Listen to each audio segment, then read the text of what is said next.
Hello guys, তোমরা সবাই কেমন আছো? আশা করছি সবাই খুব ভালো আছো। তো আজ আমি একটু মা বাড়িতে এসেছি, ফার্স্ট টাইম একটা ব্লগ ভিডিও বানাতে চলেছি। সবাই মিলে একটু যাবো দাদা বৌদি। তো চলো রেডি হয়ে যাক।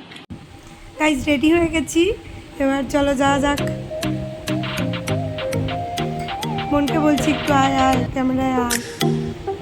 চলে এসেছি দাদা বৌদির সামনে, এবার যাবো। দেন বিরিয়ানি, আই লাভ বিরিয়ানি। দাদা বৌদিতে চলে এসেছি, বেশ ভালো, অ্যাম্বিয়েন্সটা খুবই সুন্দর। বাট বিরিয়ানি মোটামুটি অ্যাভারেজ। আমরা বিরিয়ানির অপেক্ষায় বসে আছি কখন বিরিয়ানি আসবে, তারপরে খাবো। আমার বোন খুব লজ্জা পেয়ে গেছে বিরিয়ানির কথা বলছি বলে। চলে এসছে fish fry and Thai fish.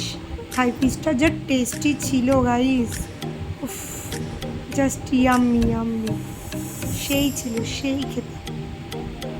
বিরিয়ানিটা এসছে, বাট আমার প্লেটের বিরিয়ানিটায় চিকেনের চাপের যে চিকেন সেটা দিয়েছে, বাট আমার বোনদের বিরিয়ানিতে দিয়েছিল হচ্ছে চিকেন, মানে যেটা কুক হয়েছে।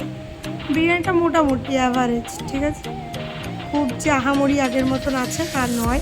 প্রচণ্ড ঘিয়ের গন্ধ। খাওয়া দাওয়া হয়ে গেছে, চললাম, বাই বাই।